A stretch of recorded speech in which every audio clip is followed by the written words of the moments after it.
السلام علیکم ورحمۃ اللہ۔ اعوذ باللہ من الشیطان الرجیم، بسم اللہ الرحمن الرحیم۔ آج کل سپریم کورٹ آف پاکستان کی ججمنٹ پہ مختلف آراء آ رہی ہیں، جس میں سے میں نے بھی ایک اپنے طور پہ صحیح کی ہے، اور میں نے ایک آرٹیکل اس پہ لکھا ہے۔ اس میں ابھی بھی کافی وکلاء کا، کافی لوگوں کا ابہام ہے کہ سپریم کورٹ آف پاکستان کی ججمنٹ وہ صحیح ہے، جبکہ اگر دیکھا جائے contents of F I R میں یہ کلیئر ہے کہ وہ شخص تفسیر صغیر کتاب ہے کوئی، اس کی جلدیں، اس کی کاپیاں وہ تقسیم کر رہا تھا۔ اب بیسیکلی نقطہ یہ سمجھنے کا ہے کہ تفسیر صغیر کس کی کتاب ہے، کیا ہے؟ یہ قادیانیوں کی کتاب ہے، جو کہ جس میں انہوں نے قرآن پاک کی جو معتبر تفاسیر ہیں، کتب ہیں، ان کو بگاڑ کر اپنا نظریہ، اپنا موقف اور اپنے اس کفریہ عقائد کی ترویج کے لیے یہ بنائی گئی ہے۔ سب سے پہلے تو یہ جان لینا ضروری ہے کہ قادیانیوں کو پاکستان میں قانوناً یہ منع ہے کہ وہ اپنے مذہب کی تبلیغ، اشاعت نہیں کر سکتے، نہ دوسرے لوگوں کو قائل کر سکتے ہیں، نہ مسلمانوں کی طرح کوئی اپنے آپ کو مسلمان کہلا سکتے ہیں، نہ کسی مقام مسجد جو مسلمانوں کی ہے اس کو مسجد کہہ سکتے ہیں، نہ مسلمانوں کی اذان کا نام بطور اذان رکھ سکتے ہیں۔ تو یہ قانون میں کئی ساری امتناعی باتیں ہیں جو کہ خاص طور پہ قادیانیوں کے لیے قانون میں منع ہیں اور جرم قرار دیا گیا ہے۔ اور یہ پاکستان کے آئین کے آرٹیکل 260 آئی تھنک، اس کے تحت بھی نان مسلم ہیں، اور یہ سب مسلمانوں کی جماعتوں کا اکٹھا قانون پاس ہوا اور سب اس بات پہ متفق ہیں کہ یہ قادیانی نان مسلم ہے۔ اب جو وہ کتاب پرنٹ کر رہے تھے اور اس کی تقسیم کر رہے تھے اور اس کو چھاپ رہے تھے اور مسلمانوں میں بانٹ رہے تھے، اس کا مقصد کیا تھا؟ اس کا مقصد ہی قادیانی، احمدی یا مرزائیت کے عقائد کی ترویج تھی یا تبلیغ تھی، جو کہ پنجاب ہولی قرآن پرنٹنگ اینڈ ریکارڈنگ ایکٹ 2011 اس کے تحت منع ہے، جرم ہے۔ اب یہ قانون پرانا تھا، 2011 کا قانون ہے، اس میں امینڈمنٹ کی گئی ہے 2021 میں، جس میں جرم کی سزا انہانس کی گئی ہے اور جرمانے وغیرہ کو بھی زیادہ کیا گیا ہے۔ لیکن یہ جو پنجاب ہولی قرآن پرنٹنگ اینڈ ریکارڈنگ ایکٹ ہے، یہ تو 2011 سے موجود ہے،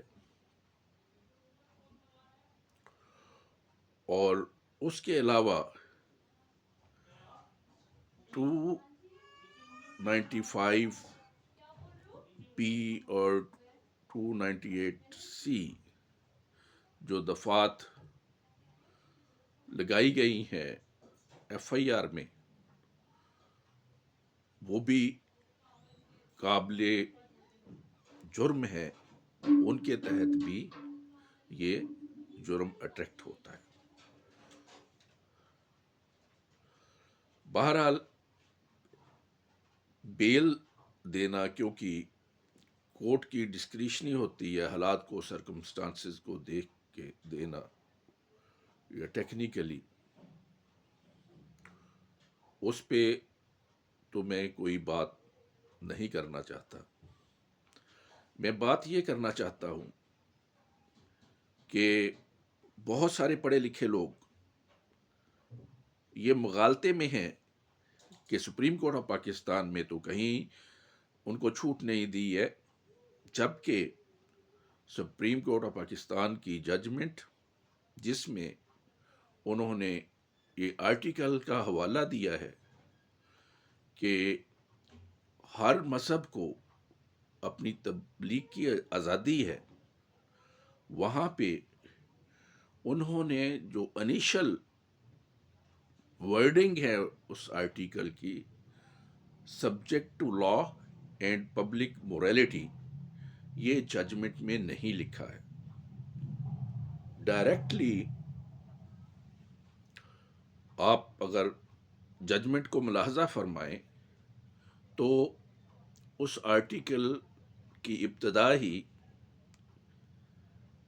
ایوری سٹیزن ہیز رائٹ اس طرح شروع کی گئی ہے، اور جو آرٹیکل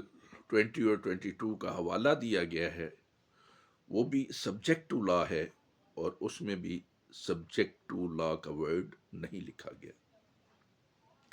اب میں نہیں یہ کہتا کہ یہ جو ہے نہ لکھنا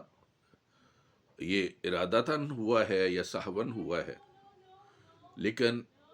یہ تو سب کو پتا ہے کہ قانونی طور پہ قادیانی اپنے مذہب اور کی تبلیغ نہیں کر سکتے، اور یہ بار ہے ان پہ۔ تو اس لیے جو قادیانی فرقہ ہے، قادیانی گروہ ہے، یہ اس طرح کا مذہب نہیں ہے کفریہ جس طرح کے باقی مذاہب ہیں، جس طرح ہندو ہیں، سکھ ہیں، عیسائی ہیں، یہودی ہیں۔ تو یہ ایک ایسا فرقہ ہے کہ یہ شروع میں انہوں نے اپنے آپ کو مسلم ہی ظاہر کیا، اور آہستہ آہستہ اس میں تبدیلیاں لاتے گئے، اور حتیٰ کہ نعوذ باللہ پہلے مسیح موعود اور پھر آخر کا نبوت کا نعوذ باللہ دعویٰ کرنے پہ آ گئے، اور اپنے پیروکار بنا لیے، اور حضور صلی اللہ علیہ وسلم کو خاتم النبیین ماننے سے انکار کر دیا۔ اب تمام مسلمان، اور یہ اجماع امت ہے کہ حضور صلی اللہ علیہ وآلہ وسلم خاتم النبیین ہیں، اور قیامت تک ان کے بعد کوئی نبی نہیں آئے گا۔ اس لیے حضور صلی اللہ علیہ وسلم کے بعد جو بھی کوئی ایسا دعویٰ کرتا ہے، اگر وہ ذہنی طور پہ بیمار نہیں ہے تو اسلامی جو پنشمنٹ کے تحت، اسلامی لاء کے تحت، وہ قتل کا واجب القتل ہے۔ اور اسی وجہ سے یہ جو قادیانی فرقہ ہے، قادیانی مذہب ہے، اس کو باقی تمام مذاہب کی طرح وہ رائٹس میسر نہیں ہیں جس طرح کے باقی اقلیتوں کو آئین پاکستان کے تحت حقوق حاصل ہیں۔ تو ان کے لیے کیونکہ اسپیشل لاء ہے، اور یہ مسلمانوں کے اندر تخریب کاری کرتے ہیں، اور مسلمانوں کا بھید بن کے مسلمانوں کو اسلام سے ہٹاتے ہیں اور مسلمانوں کو دین حق سے دور کرتے ہیں، تو گویا یہ دین اسلام میں فتنہ انگیزی اور ایک بہت بڑا فتنہ ہے، اور زمین پر فساد فی الارض کر رہے ہیں۔ اب ان کے قوانین جو شریعت میں ہیں، ان کے تحت ان کے ساتھ سلوک کیا جانا چاہیے، اور جو آئین اور قانون میں ہے اس کو امپلیمنٹ ہونا چاہیے، کیونکہ کوئی بھی شخص، کوئی بھی ادارہ، کوئی بھی ذات وہ آئین سے بالا تر نہیں ہے، اور پاکستان کا آئین اسلام سے بالا تر نہیں ہے۔ جن لوگوں کے ذہن میں یہ ہے کہ آئین پہلے ہے اور اسلام بعد میں ہے، یہ غلط تصور ہے۔ اسلام کے تحت آئین بنا ہے، مسلمانوں نے یہ ملک حاصل کیا اسلام کے نام پہ حاصل کیا، اور آئین کی تمام دفعات اسلام کے تابع کی گئیں کہ Islam shall be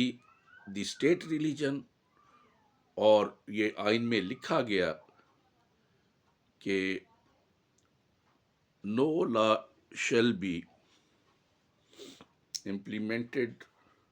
against the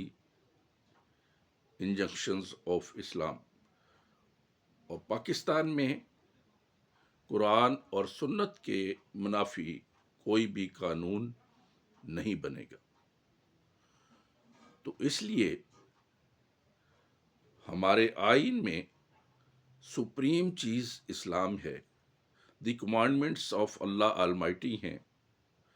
the traditions and سنہ آف رسول اللہ صلی اللہ علیہ وسلم خاتم النبیین ان کی سنت ہے، اور اسی سے